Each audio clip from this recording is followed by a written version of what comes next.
Randall Ellison's channel. And in today's video, you can scoot up a little bit. Yeah, in today's video, we're going to be doing something a little different. I'm going the other way. Oh, sorry.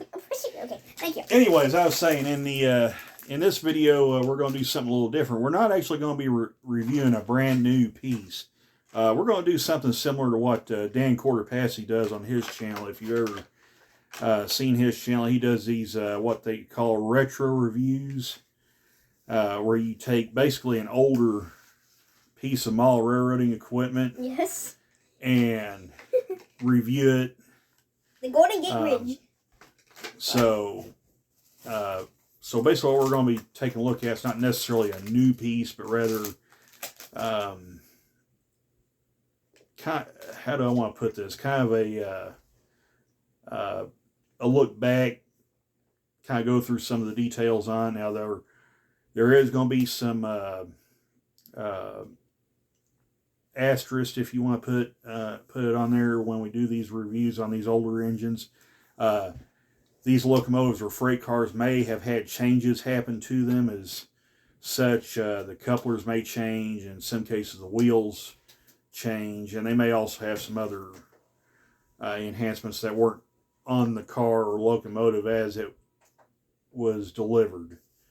So anyway, hopefully I made sense when I said that, but what we're going to be taking a look at is the MTH C44-9W. And this was a kind of a new old stock piece that I picked up off of eBay last year. As many of you know, MTH was bought, at least their HO and S scale tooling was bought out by Scale Trains.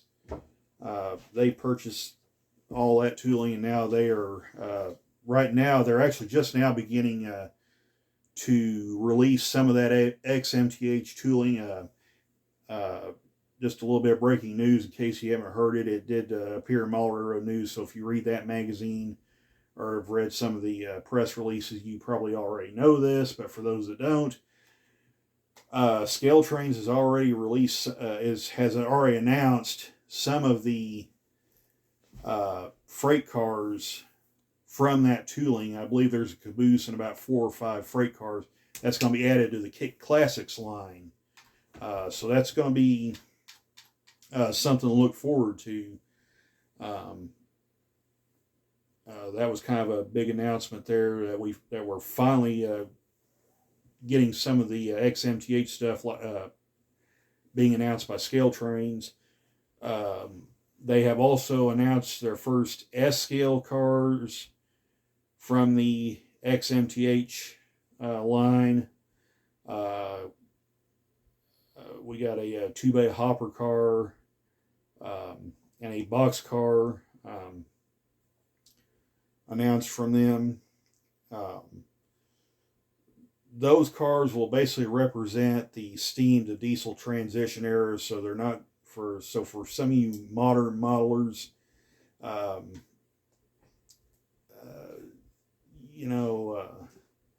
you might not be your cup of tea, but for a lot of you that do the steam to diesel transition era deal on your S scale layouts, you're going to be very happy because we got 2 cars from that relative era.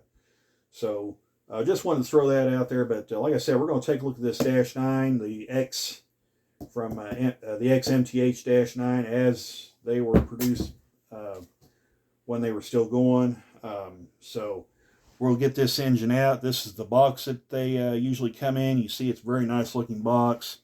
Also, yes, if you guys did not see the last video that Dee posted, yes, she is now the editor of this channel now. We got a new video editing deal on my phone, so I can now edit my videos.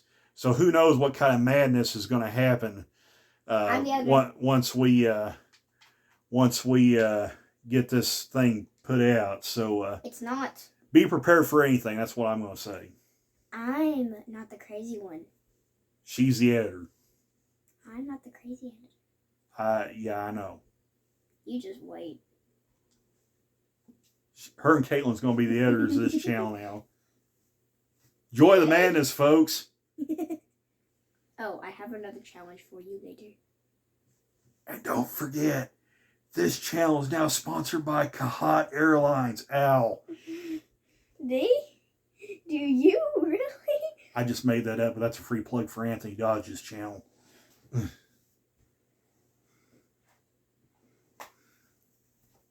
Anyway, where was I? Yes. What do you want to talk about? I will be silent. Do you? I will be silent because I don't want to lose this engine. This is what we're going to be taking a look at. Of course, it's in the, this is what they refer to as the fake bonnet -9s. I preferably don't like that terminology. It is what a lot of people call them, but me personally, I refer to all these red and silver units, regardless whether they have Santa Fe or BNSF on their flanks, as war bonnet or the super fleet engines. But you know, that's neither here nor there on what to call them, but I just tend to prefer to call them the war bonnets / super fleet locomotives. So regardless of what's on the side of them. But anyway, enough blabbing about that. Let's go ahead and take the foam protectors off, and we'll go through this engine. I don't have a Scale Trains engine here to kind of put it up against it to kind of show you the difference. There is some debate on where these engines will fall once Scale Trains re-releases these.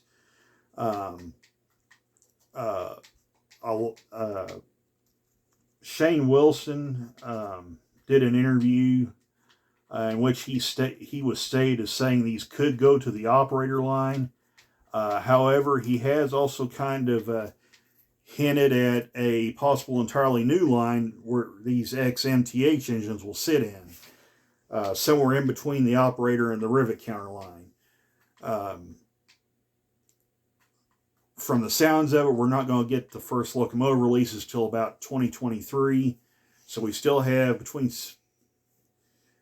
several months before we kind of get an idea of where we're going with these engines. But just kind of forewarned for you guys, kind of looking ahead.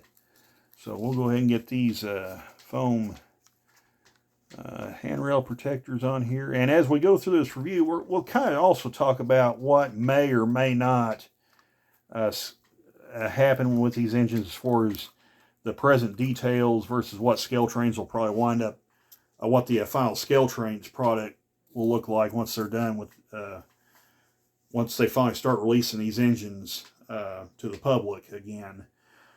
So I just kind of want to throw that out there. Shane, can you look and make sure they can see this engine on here right quick? I'd appreciate it, because I can't tell. Can they see it? Because if not, I'm going to have to set this box up here. Yeah, you might want to put the bottom. I mean, they can see it, but they can't see the bottom of it. Okay, let's try that. What about now? Yeah, they can see it, and they can see like half of your head. So. Well, I'm not worried about them seeing my head. I'm just worried about them seeing the engine. Yeah, that should work. Okay. Like, they can see everything above this railing, is what they can see. Well, can they see the top and the... Yeah. Okay. They can see everything there. Okay, that's why I want to make sure. Thanks, Cheyenne. Well, I'm not worried about them seeing I'm here too. Cheyenne's here too. But anyway, just kind of go through the some of the details here on this engine. I'm playing Minecraft. That's fine. I'll borrow Cheyenne's little pen here. So we're going to start here at the front of this locomotive. I'll kind of turn it around where you can see it, but we have the ditch lights here on the front. We have the MU hoses right here as well. Looks very, very nice. You have your handrails, and this is kind of where I want to start kind of talking about this, because these MTH engines, have metal handrails on them and railings, whereas these particular railings, where you see these yellow railings on the scale trains dash 9s, both operator and rivet counter, are plastic. Now the question is this the metal handrail is going to carry over with scale trains? My hunch is probably not, but I'm not going to say. Okay, let me back up. I think in likelihood these handrails will be plastic, like the rivet counter and like the current rivet counter and operator engines will have. However, I'm also not going to say that it's a sure thing that they're going to be plastic handrails, because we don't really know what scale trains kept as far as the details on this. I've heard some reports that on their steam locomotives that they're going to have to retool the side rods for the steam engines, because of they couldn't get the tooling from where MTH had the those parts manufactured at. I believe they were manufactured in another country, from what I understood, and the laws in China wouldn't they don't like to import anything. They like to export, is basically how they put it. So so we know for a fact with the steam engines, they're going to have to retool the side rods on those locomotives, from the sounds of it. Now, the question is, on their diesel locomotives, especially these Dash 9s, the GP38-2, the GP35, and some of the various other second and third generation locomotives, did these metal handrails, the tooling for these metal handrails, did they arrive with the main car body and truck and fuel tank moldings for those engines? Because if these came with all this stuff, with all the moldings for that could throw a whole new wrench into things. Because if all that happened, it is possible that as you see these engines, as you see this engine here, could be what scale trains releases 100%. Like I said, the likelihood, I think, of that is we're going to get the flexible Durlin plastic handrails like with the rivet counter and operator models, but I'm not going to say it's a sure thing. So that's kind of my long-winded, kind of stuttering way of trying to explain that. So hopefully I didn't make people's heads explode trying to get through that. But basically, just long story short, it's just a wait and see mode. We'll see what Scale Trains does when they finally start releasing these engines. We know for a fact the SD70 Ace is coming from them because of that, because they acquired that tooling from MTH. So we know at least that locomotive is coming from them. We don't know about this engine. Again, from the interview with Shane Wilson, it's most likely coming that this will be released by Scale Trains. We don't know if it's going to be an operator or some new brand that they're going to create. So main thing is just wait and see. So let's just continue on with the review. You got your coupler cut levers here, very nicely done. This is one change, what I was talking about with these retro reviews, where you would see changes made. These engines would have come with the MTH remote control couplers. I personally don't like them because you have to ramp, huh? Oh, okay. Because you basically have to ram into the train to make them close, which is not a smart thing, especially if you have highly detailed, expensive freight cars. So that was kind of one thing I didn't really like about these MTH remote control couplers. It was a great idea. Probably not the best execution, but that's neither here nor there. Once Scale Trains releases these engines again, as I mentioned, the one thing that will most definitely change is they will get the Scale Trains couplers. Again, if they wind up being an operator series, they'll get the plastic couplers. If they're probably somewhere in between the rivet counter and the operator, it's going to be a toss-up. They might get the metal couplers, and then Scale Trains might, in the efforts of keeping costs down, put the plastic couplers on them. I think if this engine is going to be any higher than an operator model, it's going to get metal couplers. That's just me. That's just my opinion. But again, we'll wait and see when they start releasing them. But anyway, we'll come down the side of this engine, and I'm going to try to slide around here. We can go down the side of it here. Well, actually, I need to kind of explain more about the cab while I'm thinking of it. So, I'm gonna. Yeah, I think that'll show up good. So, let's turn the camera around like that, and we'll kind of zoom in here. Again, I don't really think MTH got enough credit for how well they really did with these engines. They were a lot more road specific than a lot of people give them credit for. The nose detail is very nice. The decaling is very crisp on these engines. The ditch lights are well done, even though if they seem to be a little bit on the thick side. As far as that's concerned, you got this MU jumper cable here. Up here you got the nice printed number boards right here. And I'll try to raise that up there. But you got these really nice printed number boards here. You can see the little grab iron top of the cab. Grab irons right here just above the windshield. Maybe a little hard to see, but you can see the windshield wipers right there. And also the shape of the cab. This is what they call the gull wing cab.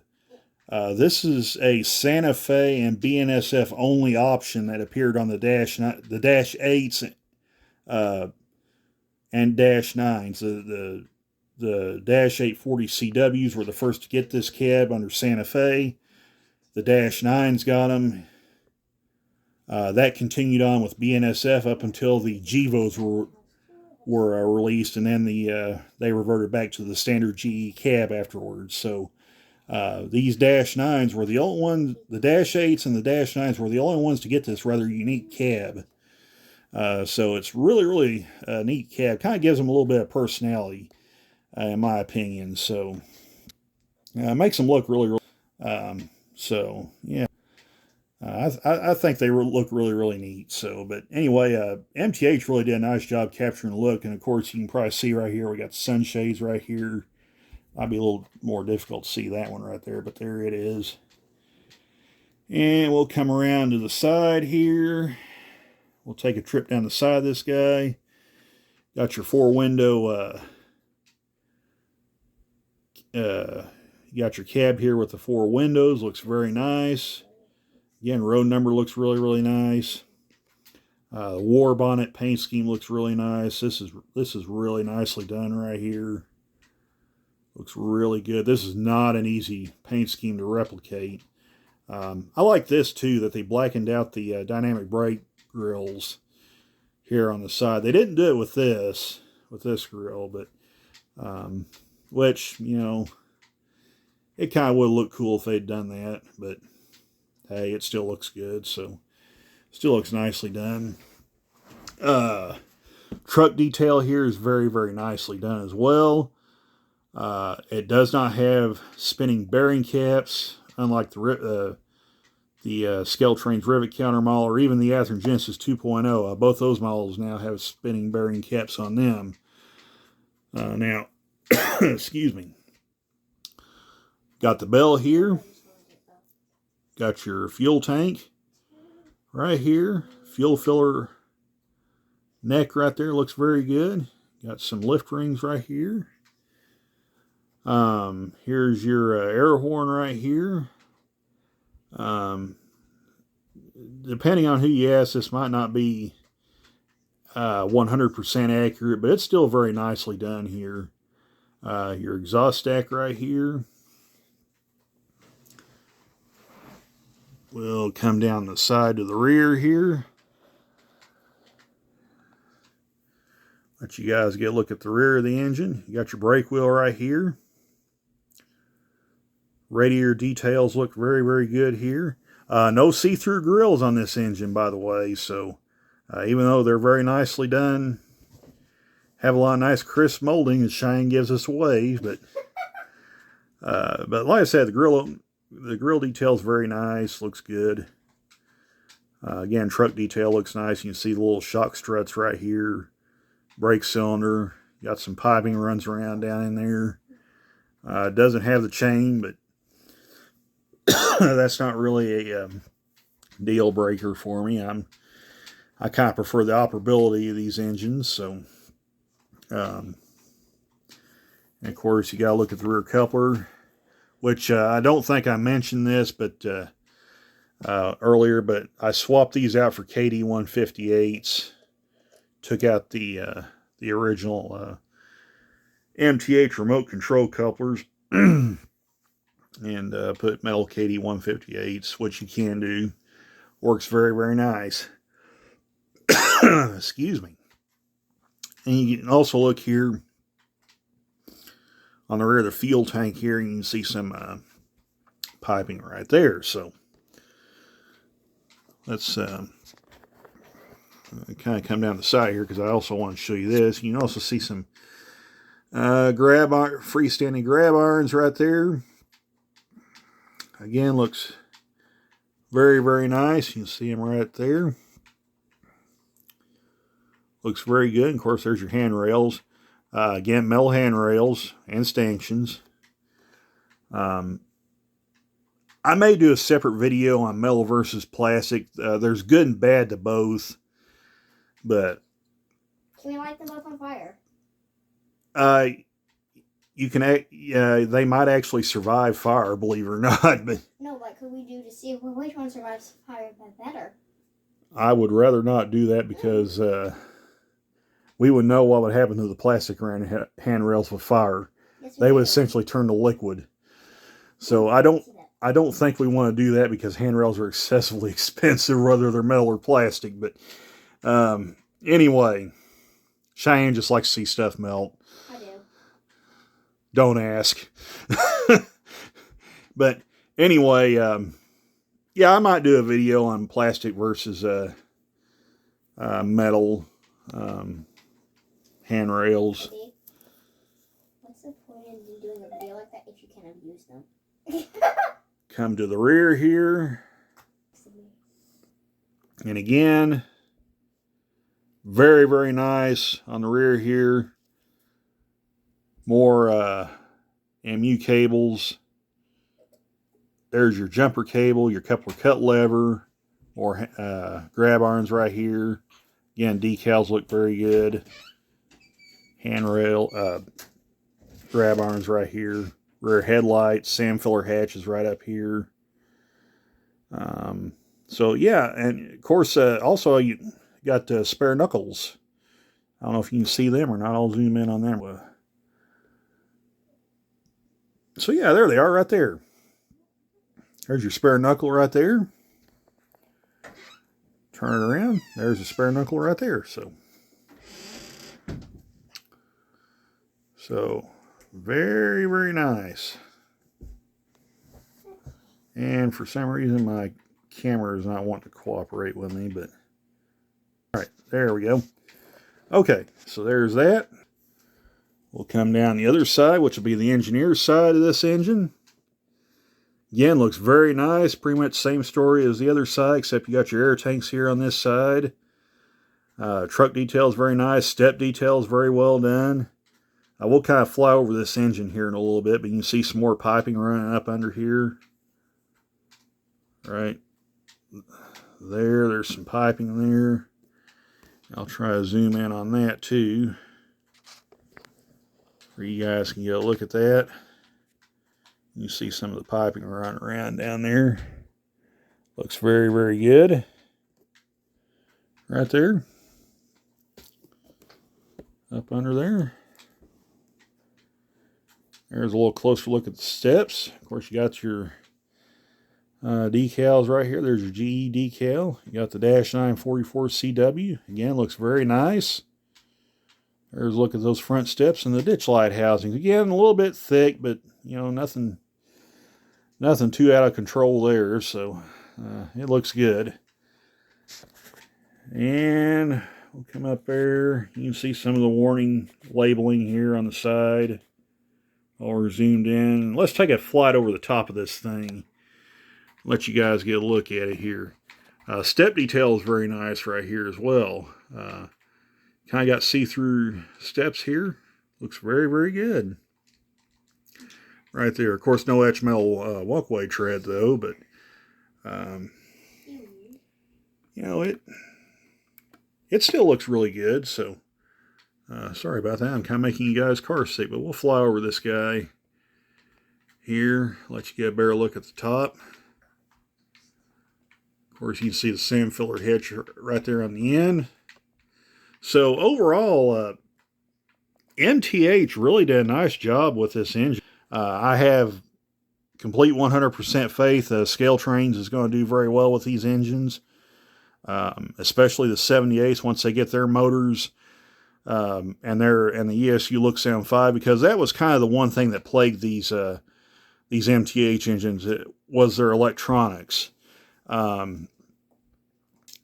The Proto Sound 2 and the Proto Sound 3 decoders that were put in these HO engines, they were not what they were supposed to have been. They've kind of had some issues with them. The sound quality wasn't top notch. It wasn't horrible, but it wasn't great either. So, you know, and I think also they had some issues with the electronics failing in them. I have an SD78 with the Pro Sound 2 in it. I've not had that problem with it, but like I said, the sounds, especially compared with today's models with the ESU, the Soundtracks, TCS Wow Sound, and so on, probably not the greatest sound decoders in the world, but they were solid. They were really solid performing engines, very smooth runners. MTH had a good drive line in them, and of course, you know, like I said, with Scale Trains putting their stuff in there, that's going to continue.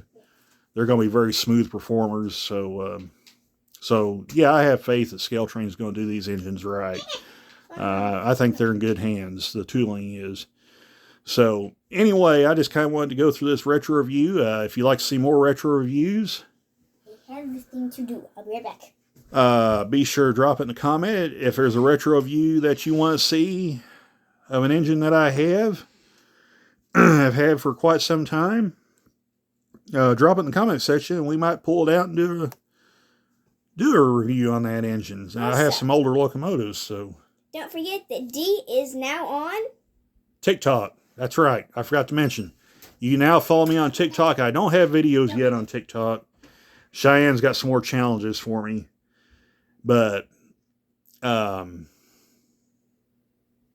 I'm on TikTok now, so if you want to follow me over there too, I'm going to try and get Discord too eventually, because there's a couple guys I need to chat with over there anyway, so I need to get that, and so I can get on there with those guys. And if you want to know what my TikTok channel is, it's Randall Ellison 1522. It's all one word. You can get on there and follow me if you'd like. So, like I said, haven't posted any videos yet. I'll probably do that in the future here pretty quick. So, just kind of be watching around. I'll eventually post a video on there. So, yeah, like I said, hope you enjoyed this review. If you like what you see, be sure to like, comment, subscribe. I know I kind of went a little longer with the explanation, but I kind of want to take my time with this engine. Kind of explain, because of the situation of Scale Trains now owning the tooling for this locomotive, I kind of want to take my time and kind of explain what we may or may not see with this when this engine eventually gets re-released. And I'm not talking about this exact engine, but the -9 overall. what Scale Trains keeps as far as the engine as we see this one, and what they may change on it. So we may delve a little deeper into that later on down the road. I'm personally excited to see what the SD70 Ace, the XMTH SD70 Ace is going to be, because we know Scale Trains doesn't have that tooling until now, when they bought out MTH, so that's going to be very, very exciting. So, okay, Cheyenne's got some more challenges right quick. Can you move the train? We can do that. I don't want me to touch it. So I'm going. Is there anything important in this box? I'll move the box. Dang it! I wanted to kick it off the table. No, you can't kick it off the table. So we have. All right, Cheyenne's got some fun stuff to do. So. Okay, dude. So, and unlike yesterday's challenges, which were 2 brain challenges that had to use your brain, this one is going to be on pure luck. Okay, one of these. Yeah, those are not my favorite challenges. One of these is good. One of these is bad. Or who knows? I could have swapped them. I don't know. You could have made them both bad. No, one of them's good, one of them's bad. Which you have to pick. The orange one. Okay, you may select.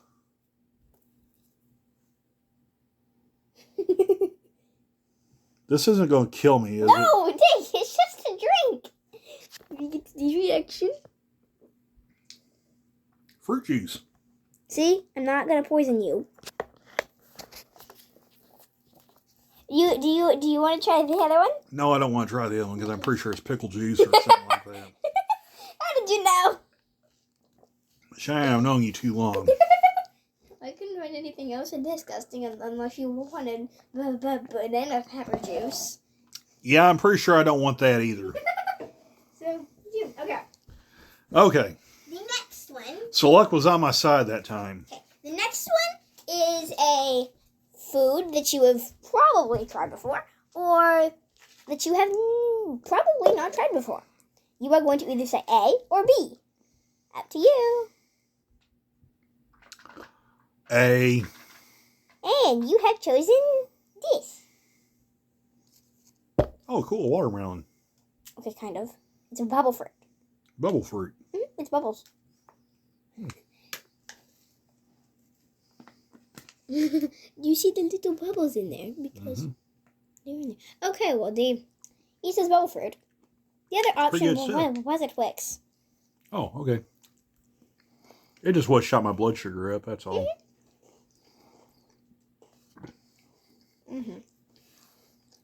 That's good stuff. What did you think of this challenge? I like this one. There you have it. Yep. All right. So. I'm hoping you would have picked a blue cup. Yeah, because you would like to see me gag and cough and have all kinds of Next nasty. time there may or may not be warheads involved. I'm so excited. You all don't know how exciting this sounds. But he loves sour candy. Yeah. So anyway, like I said, we hope you enjoyed this. We hope you enjoyed this video. I'm gonna try to do more retro reviews in the future. So, and Cheyenne's gonna try to be in some more videos too. So, I said you're gonna try and be in some more videos too. And Caitlin, she'll be back eventually too. So we'll have the party girls in full force. Yep. So anyway, like I said, I hope you enjoyed the video, and we'll catch you guys in the next one. Yes. Even the challenges become even more crazier. Yeah, I forgot about that. Okay, well, yeah. Can't wait for that. So we'll catch you guys in the next video, y'all. Take care. Bye. Bye for now.